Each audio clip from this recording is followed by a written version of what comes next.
كيكة التمر والشوكولا من أروع وألذ وأسهل الكيكات اللي ممكن تحضروها لمائدة إفطار رمضان إن شاء الله. وممكن أيضا تحضروها لفطور العيد، كتجي لذيذة بزاف، معلكة غرقانة في صوص الشوكولا اللي أيضا منزلية، صنع منزلي. وغادي نخلي لكم مقادير ديالها ضروري إن شاء الله في هذا الفيديو، وغير بيضة واحدة فقط على بركة الله. بالنسبة للمقادير عندي قبيصة ديال الملح، كاس ديال السكر، وبيضة واحدة. كما قلنا غنحتاجوا بيضة واحدة، من الأحسن تكون بحجم كبير.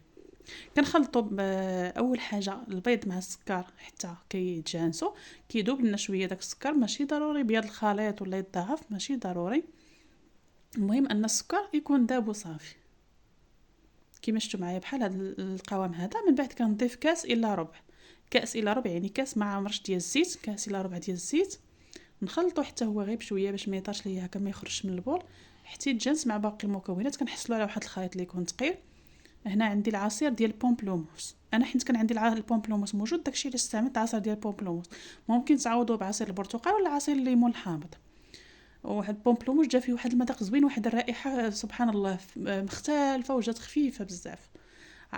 كاس ديال عصير البومبلوموس وكاس ديال الحليب وجوج الاكياس ديال سكر فانيلا. كنخلطهم حتى كيتجانسوا. من بعد كنضيف 2 كؤوس ونصف من الدقيق وجوج الاكياس ديال الخميره الكيماويه. ان شاء الله هاد المقادير بالتفصيل نخلي لكم صندوق الوصف.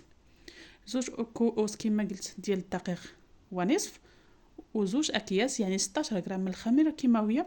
وكاخر مرحله كنضيف واحد المعلقه صغيره ديال الخل. من بعد ما كيتجانسنا الخليط وكنحصلوا على الخليط بحال هكا، كنضيف قياس ملعقه كبيره حتى 2 معالق ديال الماء يكون غليان كما شفتوا معايا. وكنحرك مباشره، كنحرك بسرعه باش هكا الخميره ما تخسرش لينا. هذا هو السر بان الخميره، ما تخافوش ان الخميره تخسر لكم ديال الكيك، غير خلطوها بسرعه. يعني ديك الملعقه ولا 2 معالق ديال المغليه راه ما غاديش يخسروها، بالعكس غيعطيونا واحد الكيكه اللي كتجي خفيفه بزاف وزوينه بحال شي ريشه.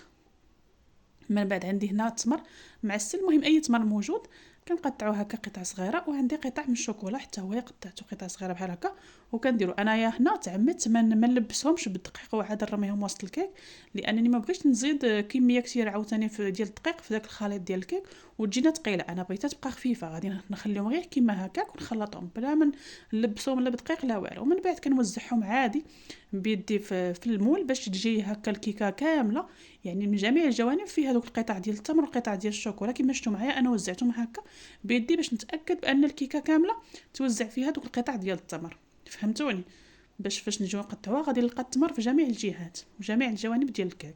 كندخلها الفران اللي يكون سخون من قبل على 170 درجه، كتكون شاعله على غير من التحت حتى كطيب. ومن بعد كنشعلوا لها باش تحمر من الوجه ديالها وتنشف من الفوق، ما كتخلوش يعني مده طويله. من بعد وجدات كما كتشوفوا معايا كتكون محمره بحال هكا، كتكون طايبه مزيان من الفوق ومحمره وناشفه. كنخليها حتى كتبرد تماما، عاد كنسقيها بهاد لاصوص الشوكولا اللي ولات معتمده عندي وحضرتها معكم يعني في بزاف الفيديوهات وبزاف الكيكات.